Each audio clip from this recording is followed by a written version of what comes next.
full of clothes drenching up. Fall into a puddle like a bridge to Terabithia. Shoot a shot, then leaking buckets. Thought it was shallow, but somehow I see it's deepened up. Primal instincts is creeping up. Thirst the liminal space of consciousness we've been dreaming of.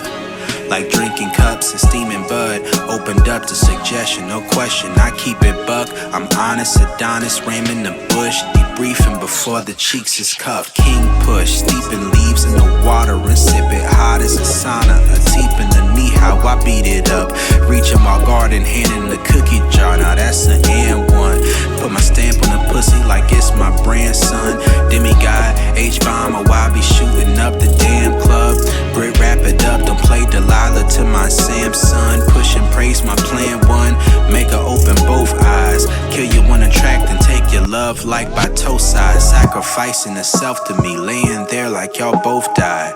Trust and betrayal, lust ain't a fable. I know she says it is thespian begging for me, but treating you like you're pestering. Feel resentment festering. I've been a dog, feeling shaggy when my medal's in. It wasn't me, go for the goal.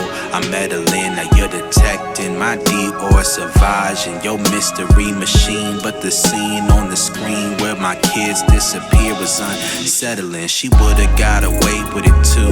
I let it go goofy goo, but a gobble wood till I grew to give her back to the streets and out my sheets, cause I knew don't want that energy around me. Clowning on your man because you found me. Canceling our plans because he's hounding. Can't serve two masters. I'm a dom, I say it loudly. They say it's cap, come back and recant. I prove it proudly. My prestige is touted. Doubt it till they shouted. Gents and Gigolos playing stepdad Piccolo. Skinny skin flute. Yeah, she love you, but she like how my pickle's low. Love is dope, but never give your heart to these fickle hoes. Cause when I come around, it's like a belt buckle mistletoe. Left to right like I read, you know how Brody roll. This is the art, the science, the psychology of dickmatizing, right? This is something I don't think anyone else has broken it down to you on quite the level that I'm gonna break it down to you. Because I've been a serial dickmatizer. And the truth is that the pursuit of understanding the psychology of this was something that started from a very young age for me. Probably younger than most of y'all would actually care to hear about, right?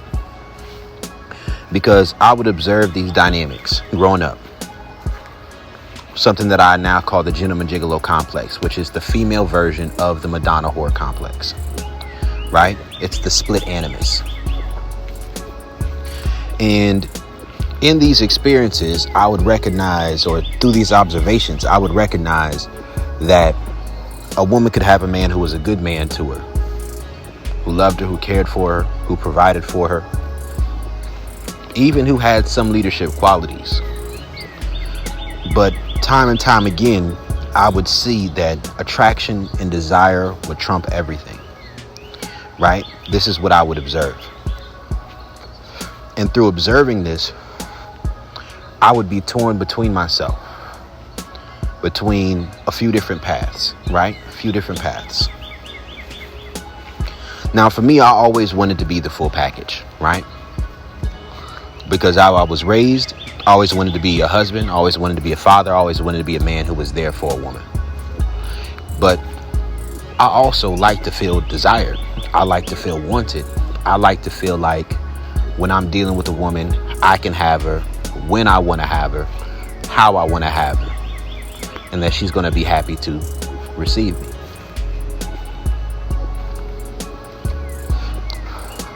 So there were a couple of different questions that came in my mind. One, what would happen if a woman was dickmatized by a good man?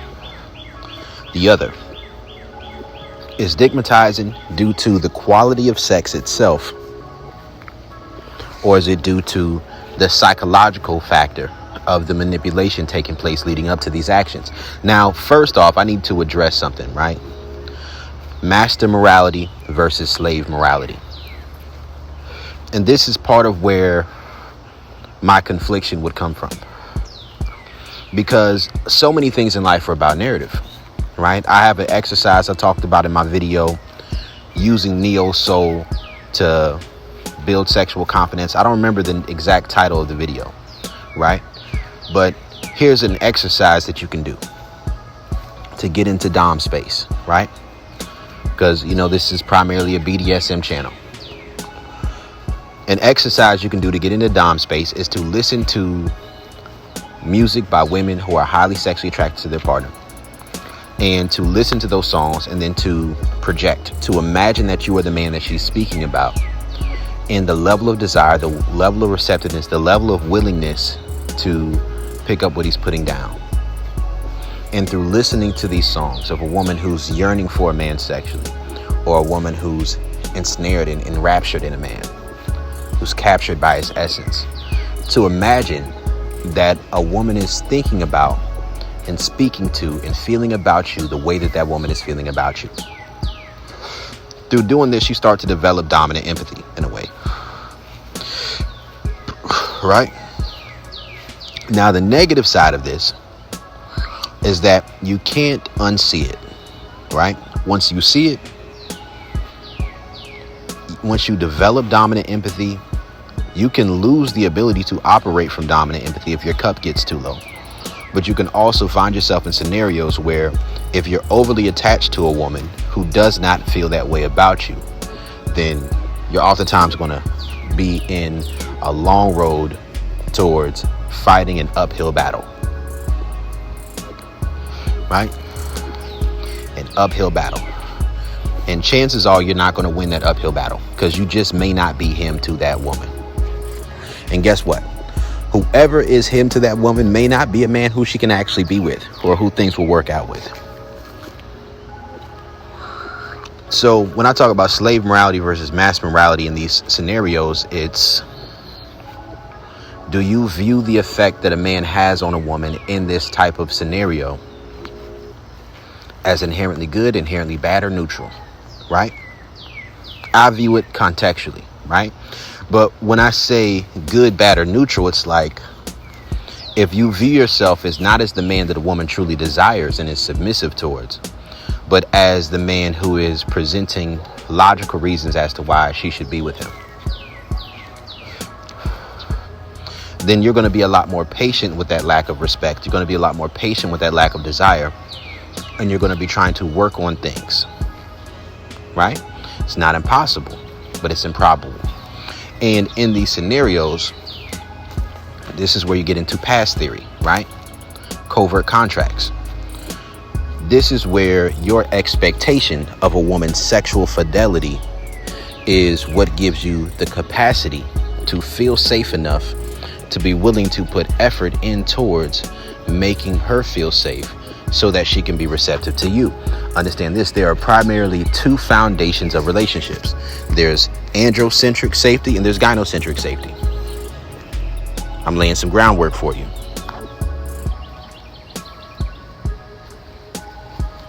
Right? Laying some groundwork.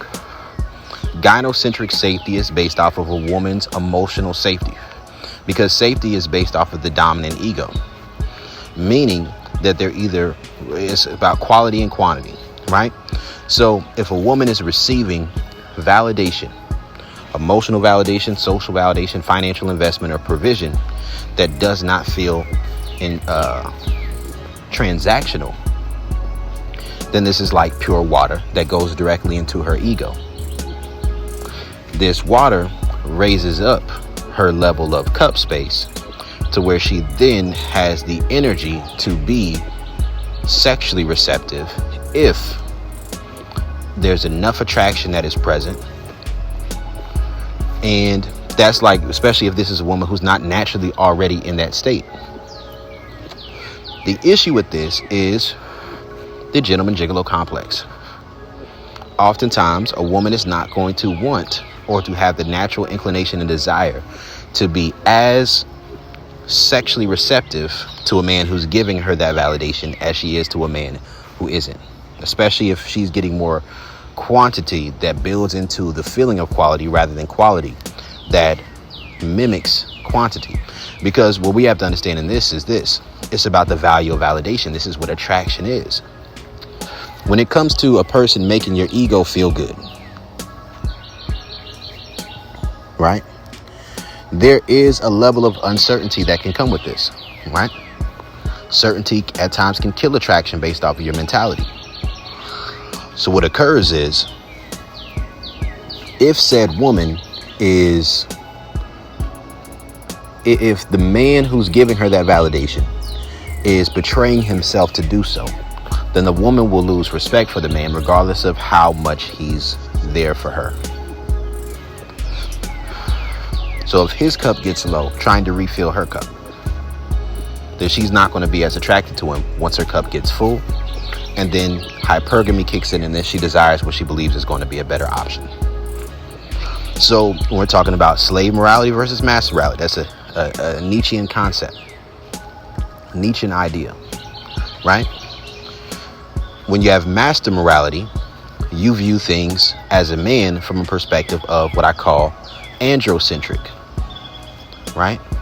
Now, androcentric safety is based off of this. The foundation of that relationship is good deed and guidance. It's desire and respect, which means that it's a no pass go, which means that if a woman doesn't already have enough in her cup or isn't attracted enough to you to be receptive to you on a certain level, then your dominant empathy is going to work both in an active and a passive mode. And the passive mode is, if she's not picking up what you're putting down, you're not interacting with her. Now, this is much easier said than done in new relationships. So novelty is oftentimes going to be a big factor when it comes to dickmatizing, right? Very important to understand. There's gynocentric safety, there's androcentric safety, right? Very important to grasp and understand. It's about the value of validation.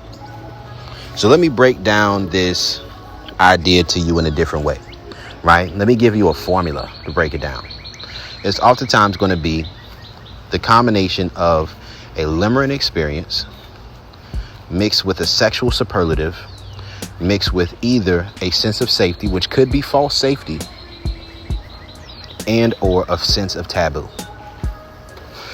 This is all dickmatizing is. You throw in the vicinity principle and you're right there. So what is limerence? Limerence is the longing for a reciprocation of your feelings, right? Now, why is the sexual superlative important? Because if a woman is only in limerence, but she doesn't truly experience a superlative sexually, then she doesn't have anything to attach the narrative of her limerence to, which can then be used as justification for her irrational behavior. Understand what I'm saying? So what can the superlatives be? It can be a body part. So if you got like the biggest dick she ever had, or you got a particular shape to it, or if you make her come the fastest or the hardest or the most times, or let's say it can just be something in her mind. It could just be getting to feel like if a woman spent a long period of time feeling pressure to be sexually available. And because you don't give her time and attention and energy at all, unless she's being receptive to you, then she doesn't get to build up a narrative of it being transactional, because the transaction is you being in the position of power here, of rewarding good behavior.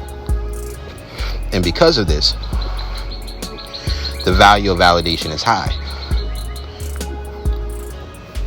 The level of attraction is high. Watch my videos on Brody's scale of sexual attraction. And because of this,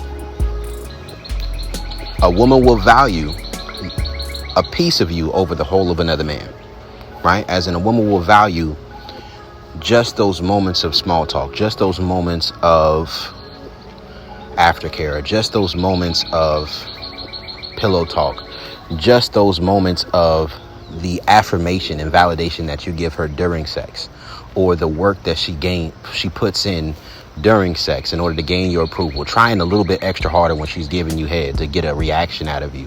This is going to mean more to her than a man who's trying to give her the sun, the moon, and the stars. Right? And it's about a shift. Because something to understand about limerence and dickmatizing as well is that it's oftentimes a timing thing. a timing thing. Sometimes, some women, you're just not going to dickmatize. Not because it's impossible for them to be dickmatized, but because of the timing of when you came into their lives. A woman fresh out of a relationship where sex felt like pressure, being able to experience desire that doesn't feel like pressure is like a whole new world. And oftentimes what occurs in those relationships is psychological reactance sets in. That pressure is an illusion. Now, that's something people aren't going to tell you because they say that's gaslighting, but it's true. That pressure is an illusion. You know, something internally in her caused her to view that man or that relationship from a certain perspective. And because the man was invested enough above what he naturally just had to give in his overflow. Let's say I remember reading something on Reddit about this the other day. And a woman was talking about her libido issues. Now, she was like, well, my man does things for me that he doesn't always feel like doing 100% of the time. And this makes me feel bad that I don't feel like having sex with him like that. So sometimes I give in.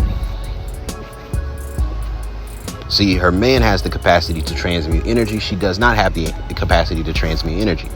And because she lacks the capacity to transmute energy, what occurs is that without having the ability to choose a narrative that's going to be beneficial towards that relationship and build up that narrative, she's going to be overly reliant on this man having the capacity to be in an overflowing cup space.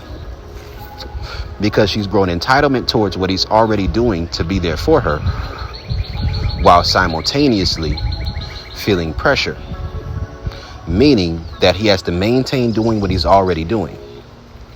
And then on top of that, do this without making her feel as transactional, and then also being able to have the dominant empathy and the security to experience those moments of projection, to bypass that psychological reactance, to not applying pressure, and then also to do things that stimulate desire, even though the value of his validation may be too low for his presence to simply trigger sexual attraction and desire. I've been on both sides of this shit. Check out my song, out on all platforms, called Gents and Gigolos, right? That song is about my experience with being a dickmatizer, right? Playing in the rain, no umbrella, clothes drenching up. You know, one thing I found is that arousal for a woman can work like the lowering of her inhibitions on the level of drugs, right? Fall into a puddle like a bridge to Terabithia. She's super wet. Shoot a shot, then leaking buckets, right? She shoot a shot at me. Thought it was shallow, but somehow I see it's deepened up. This is ballooning, right? A woman can believe that she doesn't have a capacity for a certain amount of arousal, right? So let me break this something down for you when it comes to ballooning. A woman can think she doesn't have a capacity to do certain things, but she does. And as long as she is loyal to you, she may convince herself this narrative is true. This can be about deep throating. Oh, listen, man, I've experienced this shit as in on both sides. I've been the guy where women were able to do new things for. I've been the guy who spent years with a woman, even after knowing what I know. And she didn't have a capacity to do certain things. Me trying to explain it and break it down and work towards it felt like pressure. Psychological reactance was triggered. And it wasn't until she met someone new to where it unlocked in her mind, because of timing, the desire to do something different, to be something different. And the newness, the novelty of that opened her up in ways to where she was able to do things she wasn't willing to do before, which was deep throating, right? This is some real shit. So it's like falling to a puddle like a bridge to Terabithia. You know, women be having hidden levels of pussy and throat that they don't give to their main dude a lot of the times, right? Like you can think, like I've dealt with a woman before who had a guy who she couldn't fully take. Like she would experience pain during sex. He had like maybe 6 inches or so. I definitely got more than that. I broke her in, right, which was in her peak moments of desire. I hit her cervix in a way and grinded on her cervix to where she started to bleed. And after she was broken in, she was then able to experience cervical orgasms. And after that, size was no longer an issue. And not too much time after that, that woman ended up sleeping with a guy whose dick was way bigger than even mine. And she was able to take him fully as well. So understand, a lot of these things are about where a woman's cup space is, how much her feminine energy is lubricating her submissiveness. There are things within the animus, things within a woman's psyche that hold her back from reaching her full potential sexually. And sometimes this is how she views you and how she wants you to view her. This is like if a woman tells you she would want to have a threesome with you because she's too invested in you. Throw the whole bitch away, right? Because she might end up just doing that with somebody else, or telling it herself, or telling you, oh, I wouldn't want to do that. Since you wouldn't be cool with it, I wouldn't do it. None of that shit matters if she's not with you. It don't, right? See, what happens is the psychological reactance gets built up to where after it's built up enough,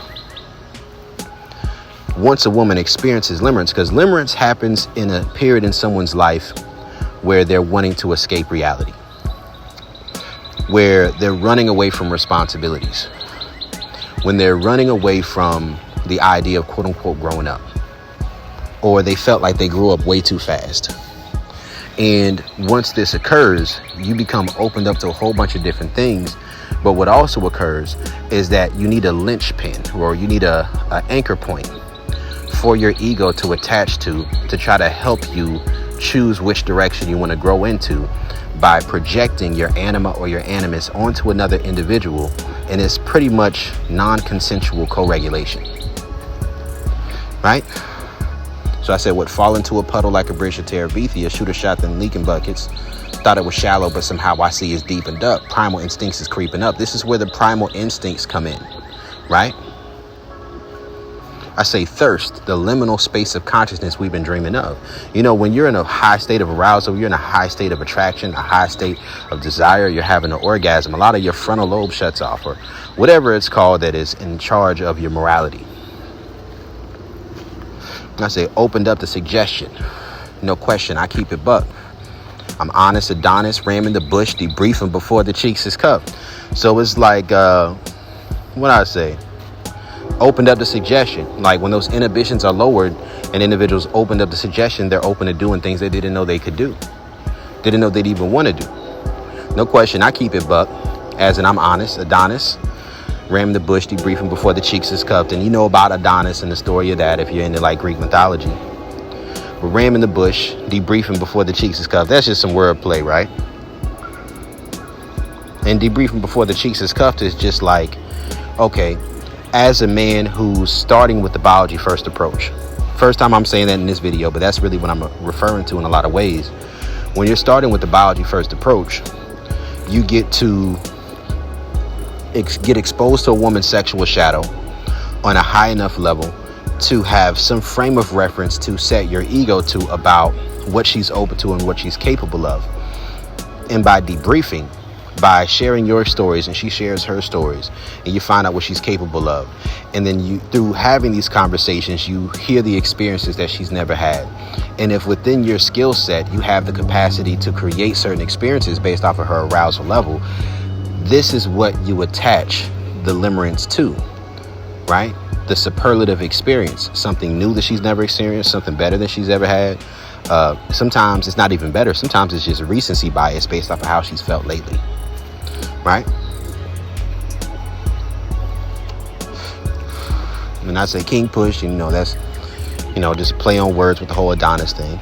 Steeping leaves in the water and sip it hot as a sauna. A teep in the knee, how I beat it up. Right? Like drinking cups and steaming bud. Right? And I said a teep in the knee, how I beat it up, meaning that she's receptive to my aggressiveness. Reaching while guarding, hand in the cookie jar. Now that's an and one. Watch my video, hand in the cookie jar on YouTube, right? Where I talk about using the masculine submissive exercise and self-control to seduce women on social media through an understanding of dominant empathy, right? Because not every scenario is the most conducive towards being the most direct, right? Like even if you listen to the godfather of direct verbal seduction, rest in peace to Alan Roger Curry, he would say that social media is not the platform for mode one. Right? Being in DMs is not mode one, right? Text messages is not mode one. It has to either be in person or on the phone, right? It works different. So reaching while guarding is like when a woman is attempting to your, let's say the foundation, or what it appears the foundation is non-sexual interactions, but she's reaching for sexual validation, and you catch her hand in the cookie jar, you call her bluff. You make something happen. Now that's an and one, right? Because she's reaching while guarding. That's a foul. If you say you're in a platonic relationship or you're friends, the woman's reaching for sexual validation, she's overstepping her bounds. Therefore, you have a right to manipulate her attempt to manipulate you. Call her bluff. Shoot it down. Do what you do.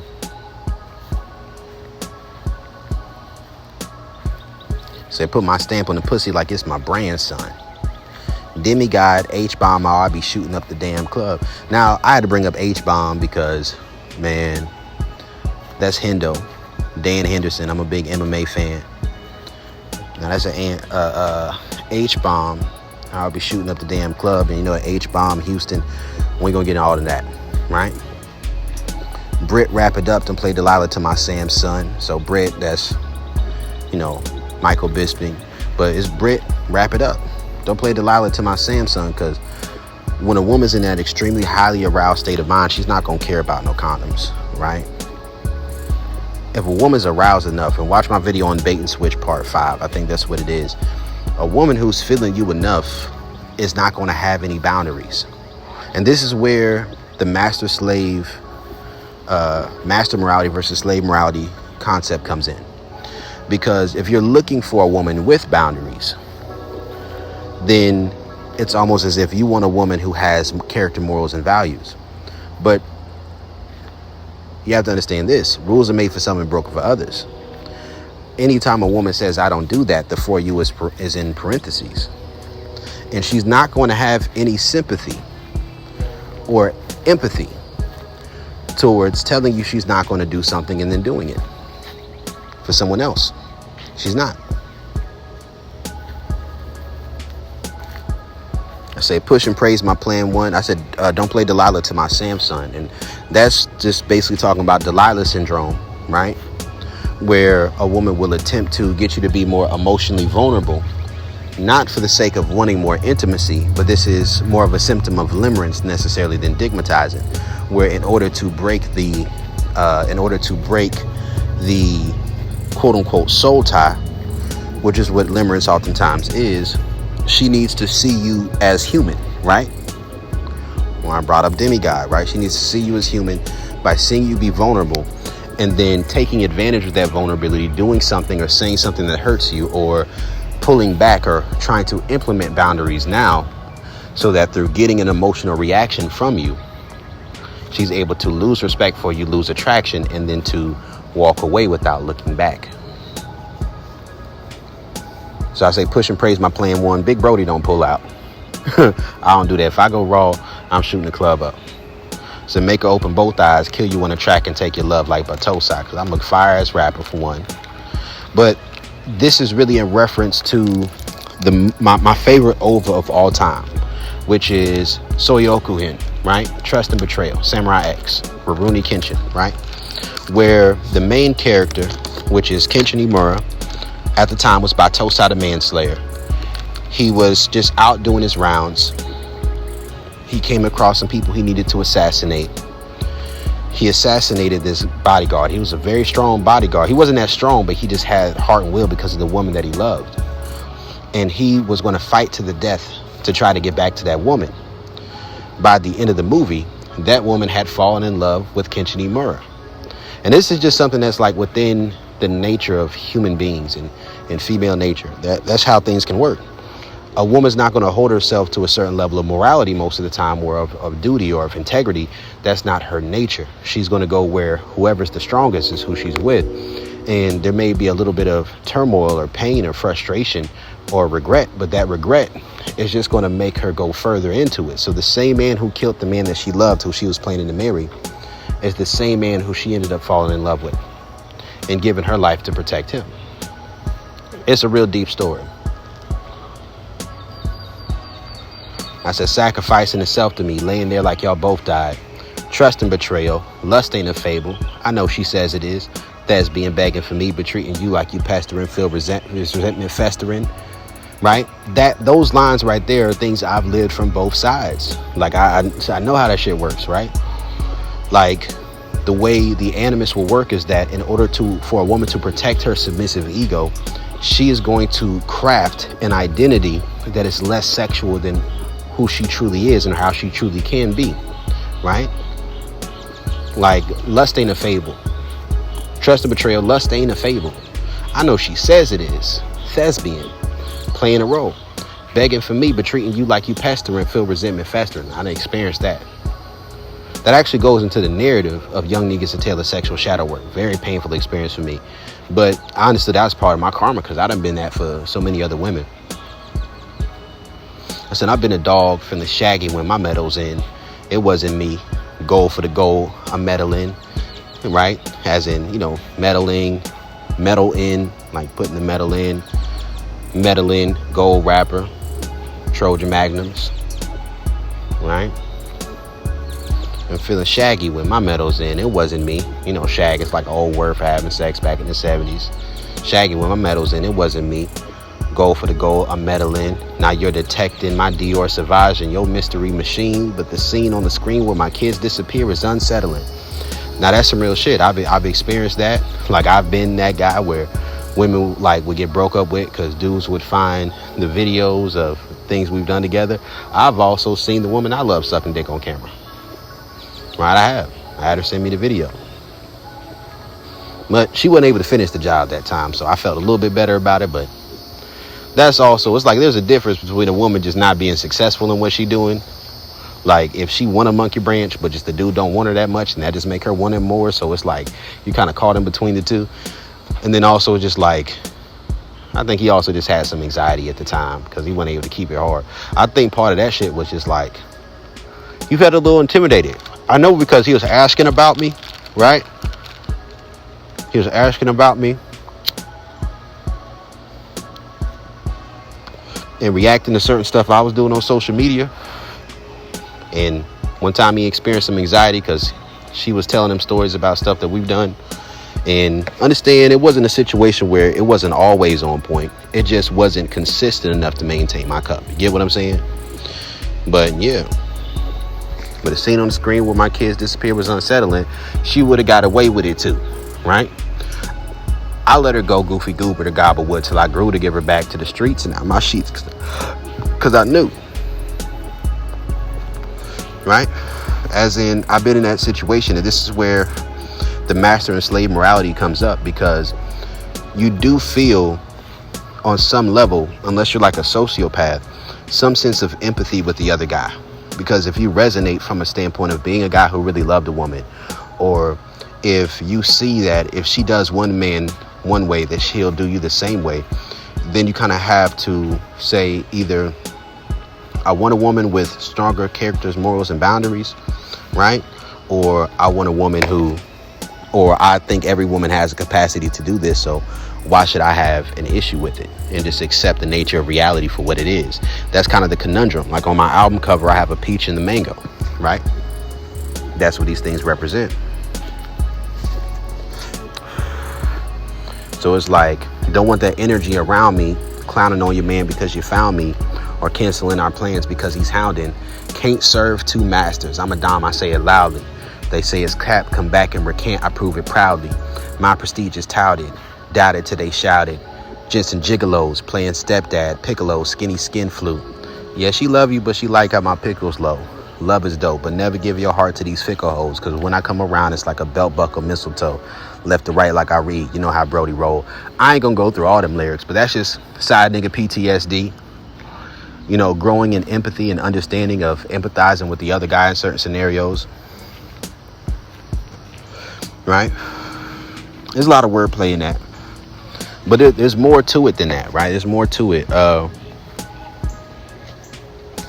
you get the superlative, but you also recognize that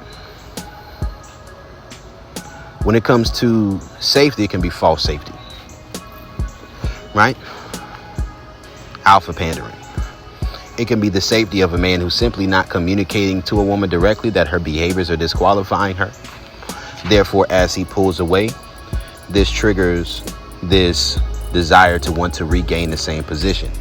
But the direct communication triggers a reaction of this feeling transactional, creating the illusion of pressure. And from this illusion of pressure being created, this creates the desire for an escape. So this is why it's either forbidden fruit or false safety, and typically a combination of both, that leads to dickmatizing, because it's that let that hurt go pussy. See, what a woman will do oftentimes is towards the end of a relationship, for a while she may be dealing with low self-esteem, insecurities, not recognize the role that her own thinking, her own decision making, how she looks at things plays in her unhappiness. And when she doesn't recognize this, she will project the negative animus onto the man who she's with. And as she projects the negative animus onto the man she's with, she's going to desire more reassurance, right? And as she desires more reassurance, she's going to be in a position where the goalpost of how much patience, time, attention, energy, pursuit she needs in order to feel safe enough to be sexually available on the level that a man wants is going to go up, even if it's draining him. And then as that man's cup gets low, he's going to drop down, right? From, if he's masculine dominant, he drops down to a masculine submissive exercise and self-control. If this is unsuccessful, ego may get triggered, or if he's really invested in her and doesn't just walk away, then it either becomes communicated and negotiated and desire can't be negotiated, or it turns into feminine dominance, or it turns into manipulation or aggressiveness, right? As he starts to see her begin to operate out of beginning to weaponize this lack of shadow work, to weaponize this obliviousness by lacking boundaries when it comes to others. See, a woman who isn't fully tapped in, she may not know the need for boundaries because her animus naturally shoos and causes men to not be attracted to her enough to pursue her, or she's able to shoot them down easily because of her lack of attraction to them. But unless a woman is self-aware on a certain level, she's going to gradually move herself in that direction, but while simultaneously sabotaging her previous relationship, draining as much energy as she can so that she has the energy to be feminine submissive, just not towards the man who she's already with, right? And when she sabotages that, oftentimes it's going to create a feeling of desperation, of wanting to make the next situation work to prove herself right. Because if she can't make that work, then it's proof that she was wrong. So her desire to do this will cause her to want to let that hurt go. The things that a man says or does to her as that relationship is ending, oftentimes is going to create this feeling within her to where if she lacks accountability or responsibility, or isn't willing to try to correct what she messes up, if she isn't willing to tap in, because understand this, right? This is the position that you want to be in a relationship. If you're operating from androcentric polarity, understand that the motto is this: if you can make love, you can make up. If you're operating from androcentric polarity, then as long as that attraction and that desire is present, and you as a leader have the capacity to resolve conflict, to find certain solutions, and to give the woman a little space to think for herself as well, but she respects you enough to actually be receptive to your ideas, to your philosophy, to your mentality. She respects you as a leader as far as your guidance and your wisdom, but she's also sexually attracted to you. Then what's going to occur is that once the animus is confronted, you will have the capacity to bypass this directly through desire. I remember hearing Marie-Louise von Franz speaking in reference to Carl Jung, and Carl Jung was talking about the animus possession, and how most masculine men cannot be in the presence of a woman who is animus possessed for more than 5 minutes without getting deeply annoyed, right? And that in the man's conscious mind, there's only a few ways to overcome this. One is through physical aggression. Another one is through sexual assault. These are just instinctual, not saying a man's going to do it. 3 is simply to walk away. And 4 is through seduction, right? If you are able to bypass psychological reactance and animus possession through seduction, through forward moving dominance and aggression, where you can check a woman and she gets aroused, right? And let me talk about anchoring for a second. This is really what dickmatizing is. When people really want to know what dickmatizing is on a certain level, it's when a woman loses her frame of reference of her perception of what it means to be respected and how she deals with you, and chooses your idea of respect over her own. She chooses your program over her social programming. Dickmatizing is different from just a woman who's willing to sleep with you, right? If she's unable to escape from her stress that she experiences in life through sexual release with you, then what you have to understand in these scenarios is that through being unable to do this, you're heading down a certain path, right? And what do I mean? What do I mean when I say this? What I mean is that if a woman is attracted enough to you and she respects you enough, she's feminine submissive with you. If she's depressed, the dick will make her happier. Not for forever, but it's not going to kill her desire. She'll just choose dick over oxygen, right? If she's sleepy, it'll help her sleep better. If she's hungry, she'll choose to eat some dick over some food. If she's having a bad day, it'll make it better. If she's having a good day, this is an opportunity to celebrate. If it's a holiday, she's trying to get it in.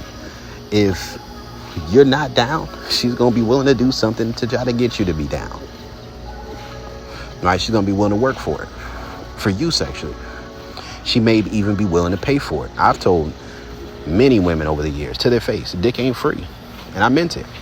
Right? She may be willing to, and check this out, there's a difference between abuse or verbal abuse when it comes to checking a woman and triggering arousal, right? What do I mean when I say this? Let's say you're having sex with a woman, and in the act, when she's in her peak arousal, right? You hit the bottom of that pussy and you say you my nasty bitch. You my nasty bitch. You love that dick, don't you? You a little freaky ass bitch. And you start degrading her in that moment. And she's so aroused that this informal speech stretches her beyond her capacity of what she previously saw. This is a sexual superlative, but this also bleeds into informal communication, where if she doesn't view herself as this overall, then the experience that she shares with you attaches to this in her mind. And let's say you check her, say, bitch, what's wrong with you? Or bitch, check yourself. And you check her hard, but maybe calmly, but you use the same language. Rather than her getting offended and the animus beginning to rise up, what's really occurring is that through using active dominance, you're triggering a memory of her being sexually submissive with you, which returns her back to a state of submissiveness. And now she's ready to listen. Now she's ready to say, you know what? I like being in my feminine energy with you. I'm not going to sit here and play around with you. Nah, I ain't playing with you. That daddy, I don't play with daddy like that. Daddy don't like that. Right? That's how it's different. Right? You can have something that looks like dom sub dynamics on the surface, but I talk about natural dom sub dynamics, right? Because a woman can agree to this if she's already experienced it. She can make it a hard skill, but typically if it's not something that's been ingrained into her on a hard skill level, she's only going to be receptive to these things in those rare moments of high desire, which may just be her ovulating, or maybe she's drinking or smoking, or if just she get really horny that day, maybe she's transmuting energy from how she feels about somebody else. But outside of that, she expects you to deal with her from the foundation, the gynocentric foundation of safety outside of the bedroom, and sometimes even in the bedroom. And she will lack self-awareness about how her perception of the communication is going to be different depending on how she's feeling, right? So what is dickmatizing really? It has to be a sexual superlative involved. Without that, and sometimes it can simply be if you have like a really low sex drive and a woman's attracted to you and you're not willing to trade or to compromise in any way over sexual scenarios, and you're not giving her as much as she wants, but she's infatuated with you, then as long as you're holding back on the dick, then she's going to crave it because of the lack of access. The scarcity to having access to you sexually can generate that. But there's more of an active version too, where whenever you ready, she ready. Right? It's all about the narrative in her mind about what she feels about sex with you. Right? If how she feels about sex with you is that this is an experience that is an escape from her responsibilities and her hardships in life, right? Then a woman could be working 40 hours, 50 hours a week, be ready to suck your dick on her lunch break. This is an escape. This is a release for her, right? See, this is where you're both on the same page as far as being on the same page of safety. If you're in a gynocentric model, then only as long as you're both in, like if she's in the gynocentric model, you're in the androcentric model, then as long as you're both in a high cup space and in a healthy relationship, and there's not a situation where somebody she's more attracted to is around, then you can kind of negotiate or compromise a little bit, make things look like a dom sub dynamic, but it may not truly be that on the level that you would like it to be. And she may not know or understand or grasp the importance of why. And oftentimes those situations, the timing of that, once you get to your wit's end, typically what occurs is the natural ways that you would like to react, the natural ways that you would like to respond or communicate, they begin to come out of you to expose she really don't fuck with you like that. Not in the way that you want her to. And in her effort to find an escape or to rebel against that or to, in an unconscious way, gain revenge, she's going to be willing and open to give that to somebody else just to prove to herself that she was right about you, even though she's proven to herself or proven to you that you were right all along. She dislikes the fact that it's not you. Right? So there's an art and there's a science to it. Right? It's a limerence, which just means that she likes you more than you like her, and that she really wants to have access to you. But this is about the emotional. Dickmatizing is where it extends into the sexual. Now, there's dickmatizing that's more so sexual fronted, right? So it's like if a woman's very sexually repressed, or she's like, she just really likes sex and you just give her the best sex she ever had, then you can dickmatize a woman without her without having to put the time and the effort and the footwork into actually making her fall for you, right? This is true as well. And people act like that's not the case, but that can oftentimes be the case. Most of my experiences have been that, because I've never taken a woman out on a date before I had casual sex with her. Not once. And I'm 28 years old. So sometimes the quality of it can do that. But you still have to prove your masculinity for a woman to give herself over to you like that. You can prove your masculinity either due to you not being thirsty for sex, or by you not being afraid of being rejected for being direct. Right? That's what it is right there. I've had women who would try to brat on me. Like, I got into the game of BDSM as a brat tamer, because I didn't even know fully that's what it was at the time. It's just that it's just natural dom sub dynamics. I was out here in casual sex world, hookup culture, and once I was in let that hurt go dick, right? Once I was emotionally unavailable, I only had time and energy to deal with women who were ready to pick up what I was putting down. But this was also because I had a woman in my life who I was like, well, I'm not going to try to meet another woman and start something with them the same way I started something with her. Right? And because of that, I've had women where they'll say something I ain't like, or they'll try to cut me off. That'd be the main one, right? And sometimes this would be from sub drop. I understand there's kind of like a fine line between inadvertent behavior and aftercare.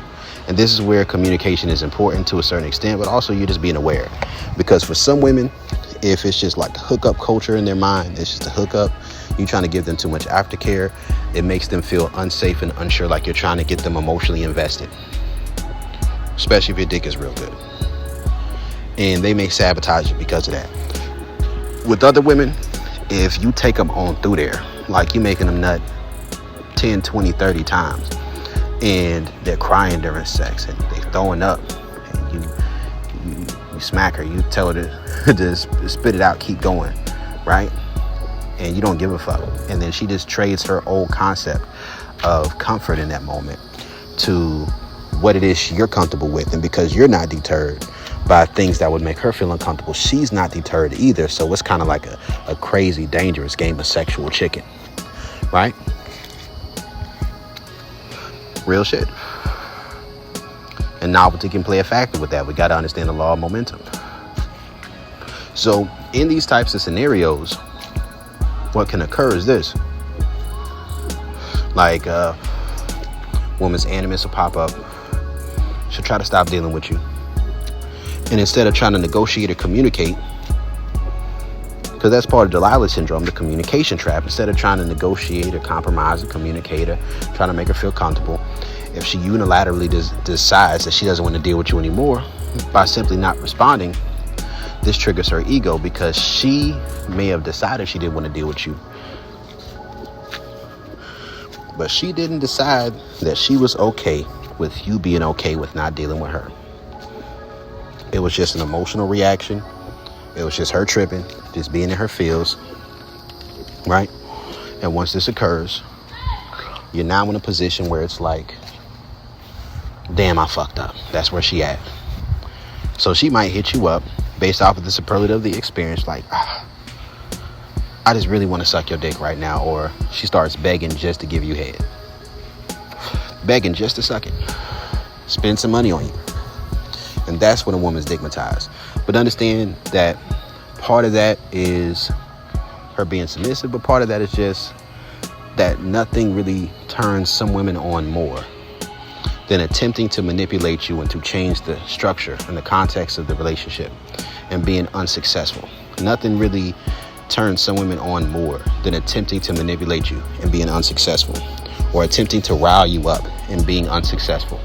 This gives them the impression that you're masculine when you may just not be that invested or available.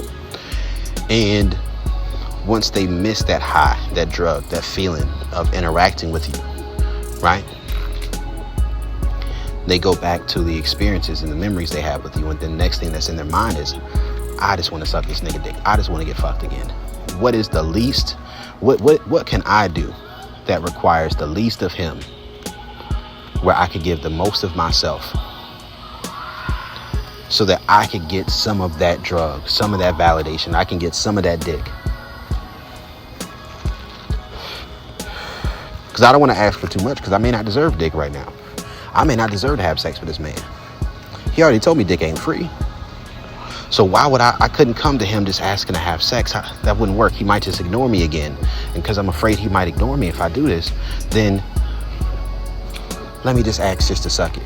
That type of shit. Or cash app you. Send you some money. Right? And what we've got to understand is this. For people who have an issue with that, understand there's a difference between gynocentric and androcentric models for the foundation of relationships and safety. Right? Because the gynocentric model is about communication. Right? Are you two able to communicate, talk to each other, work things out, compromise? Are you able to do that? Right? So if you're in a stance where it's like, well, I can't, you and a woman had an argument. Like, I couldn't possibly just tell her just to come through and get this dick. She may not go for that. I got to make her feel comfortable first. I got to spend some time and talk to her, make her feel heard and understood and safe. It's the same thing on the other side. That's all it is. Androcentric safety is going to be sexual and based off of respect. Right? A man respected a woman is like, from a gynocentric point of view, is not making her feel like sex is transactional, not putting any pressure on the situation taking place, and to treat her as if she's intrinsically non-sexually attractive and desirable. Right? Now, if there's no context of relationship, a woman may take this really far to test you, to prove it's true, especially if she's caught up in limerence or she's dickmatized. She may go fuck someone else while not giving you no pussy after rejecting you. just to see if she can rile you, get a reaction out of you. Her inability to do such will just cause her to be more attracted to you. But if you get hurt in the process and you start to react in a way where you're hurt, or to put pressure on after trying to do the masculine submissive exercise and self-control because she went and fucked somebody else and told you about it after turning you down, then this is how she uses Delilah syndrome to make her exit when she's feeling digmatized. Right? If she goes, has a better sexual experience with somebody else, and this causes you to flood, and she tells you about it. Or let's say she was loyal to you for a few weeks, or let's say 4, 5, 6 months she was loyal to you. And over that time of her being sexually loyal to you, to your knowledge, things were progressing well. Then she starts to act different. Maybe she got some new dick. Then out of nowhere, not only is she like, let's say you allow things to progress to a point where she's not bringing the same amount of this high energy she was bringing before,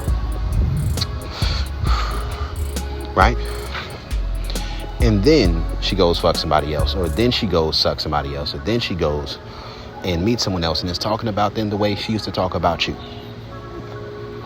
And you react to this, or you flood, or you get upset, or you get mad.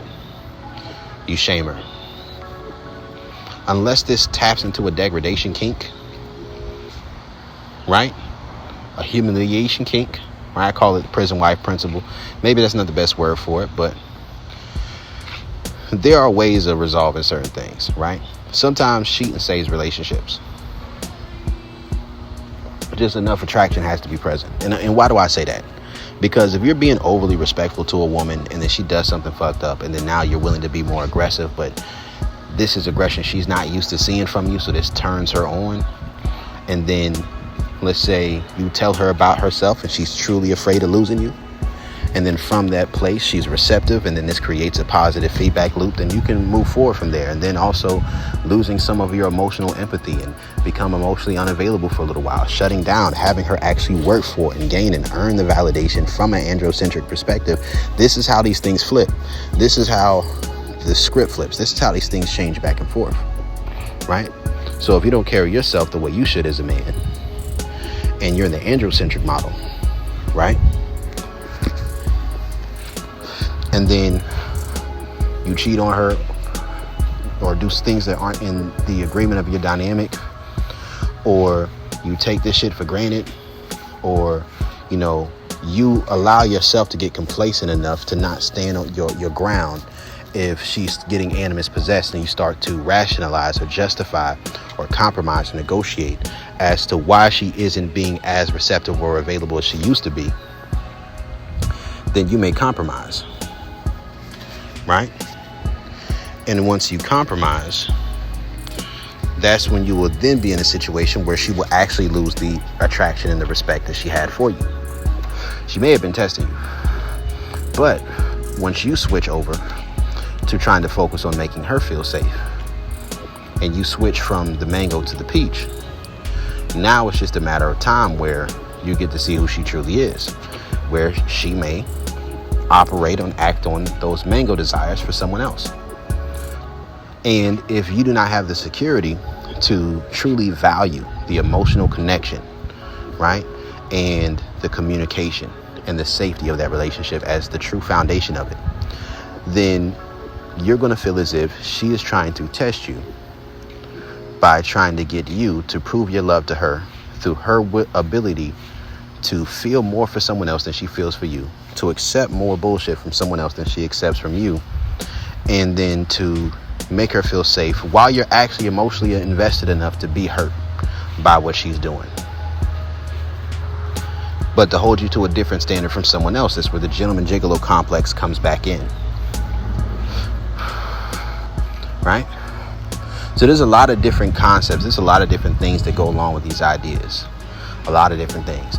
And I think it's very easy to overlook this stuff when I'm talking about like dickmatizing. Like, I've been a serial dickmatizer. I've had women who I've dickmatized, and then something occurred along the way where she felt unsafe, or where maybe I flooded, maybe I got hurt. You know, different things like that occurred, and then she'll feel unsafe, she'll feel shame, she'll run away for a little while. Or let's say I burnt her out with the taxing. and then she runs off to another guy. Most of the time they can't satisfy her the way I can. I'm not trying to be arrogant, I'm just being honest with you. Or is guys who don't want anything serious. Eventually, once a woman burns out enough, she'll turn down sexually. Then when she turns down sexually, if she finds a man who's willing to scratch that boyfriend itch, and she begins to siphon energy from him emotionally to make her feel safe, once her cup gets back up, she's going to remember, okay, who was the last person who gave me some great dick? And if you're talking to those moments, man, you can get right back into it. Because if that attraction is naturally just very high, then once she's in your presence, she's going to feel that way again. And the cycle of dickmatizing the woman don't stop till she blocks you and cuts you off forever. Because she knows that she just has a weakness for you. Or until she gives herself completely over, gets to see you in a weak position, in an emotional position, and into pursuing her. Listen, I had a woman before who I was dickmatizing for about 3 years, almost 4 years. And the woman ghosted me after I asked her on the first date. Right, that's how this shit works. Right? So you got to understand that. Watch my video on you have to win the game to change the rules. Right?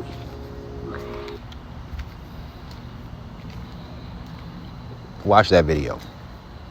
That'll break a lot of things down, because once a woman accepts that it's just sex, you trying to progress things forward emotionally comes off as weakness. Because it comes off as scarcity.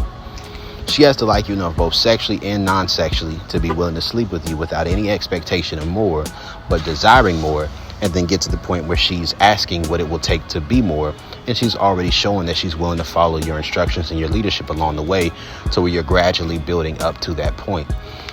If you just promote a woman because of time, and she's not actually being receptive or submissive enough, or being willing to make changes, the time and the previous investment does not matter to that woman. Not at all. Right? So this is Coach Brody on the art and the science of dickmatizing. Gents and Gigolos explained.